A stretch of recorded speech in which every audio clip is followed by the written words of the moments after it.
Welcome to the video lecture on Multiprocessor Interconnect Session 2.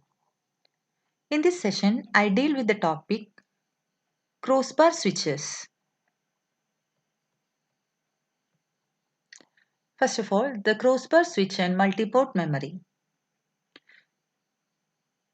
Switched networks provide the dynamic interconnections between the inputs and outputs. The major classes of switched networks are specified below based on the number of stages and blocking or unblocking conditions. Crossbar networks are mostly used in small or medium-sized systems. The multi-stage networks can be extended to large systems if the increased latency problem can be suitably addressed. Then the network stages. Single-stage networks are sometimes called recirculating networks because the data items may have to pass through the single stage many times. The crossbar switch and the multiported memory organization are both single-stage networks. And next one is multi-stage network. It consists of multi-stages of switch boxes and should be able to connect from one input to any output. A multi-stage network is called blocking if the simultaneous connections of some multiple input-output pairs may result in conflicts in the use of switches or communication links. In fact, most of the multi-stage networks are blocking in nature. For example, Omega, Baselane, Banyan, etc. A non-blocking multi-stage network can perform all the possible connections between inputs and outputs by rearranging its connections. Example for the non-blocking multi-stage networks are Beans network and closed network. And next one is crossbar networks. Every input port is connected to a free output port through a crosspoint switch without blocking. A crossbar network is a single-stage non-blocking permutation network, that is one-to-one network built with unary switches at the crosspoint. Here, once the data is read from the memory, its value is returned to the requesting processor along with the same crosspoint switch. In an n processor M memory system, n into m crosspoint switches will be required. Each crosspoint is a unary switch which can be open or closed, providing a point-to-point connection path between the processor and the memory module.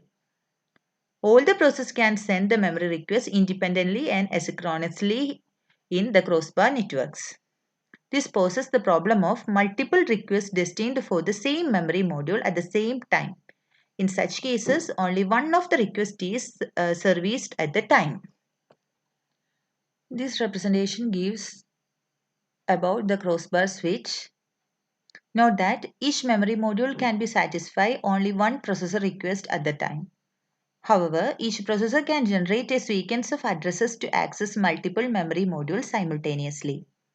Thus, out of n crosspoint switches in each column of an n into m crossbar mesh, only one can be connected at a time. Crosspoint switches must be designed with extra hardware to handle the potential contention for each memory module.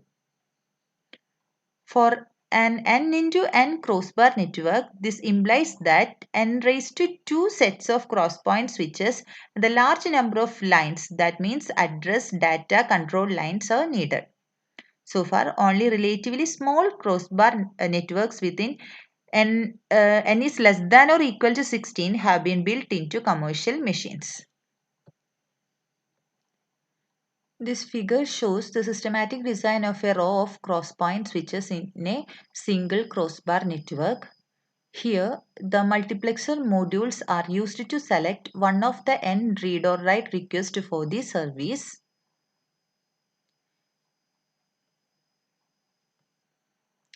Here, each processor sends an independent request and the arbitration logic makes the selection based on the certain fairness or priority rules.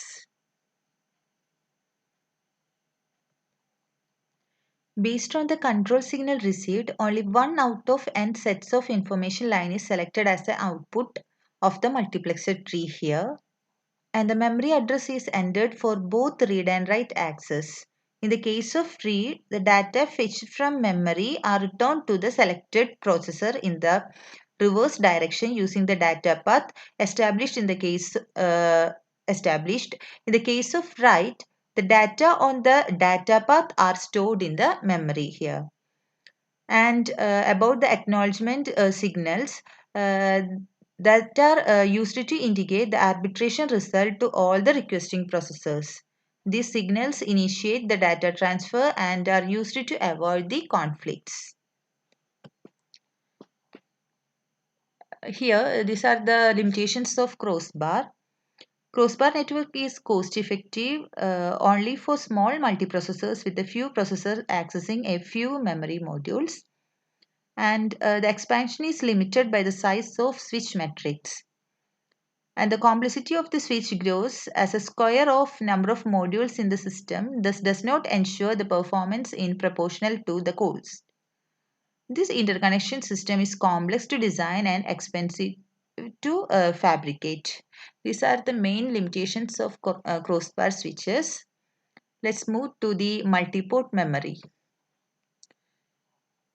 As I mentioned in earlier, the crossbar switches are very expensive and complex. So we use the multiport memory organization for the multiprocessors. It removes all cross-point arbitration and switching functions associated with each memory module into the memory controller. Thus, the memory module becomes more expensive due to the added access ports and the associated logics. This is the representation of N-port memory modules used. Represents the memory module and here is the processors. And as a representation here, only one of the processor requests can be honored at that time. This is the main advantage of multi-port memory. And the drawback is the need of larger number of interconnection cables and connectors when the configuration becomes large. The ports of each memory module are prioritized here. And also we can say that the multiprocessor is not scalable in multi-port memory because once the ports are fixed, no more processors can be added without redesigning the memory controller. These two are the main drawbacks of multi-port memory.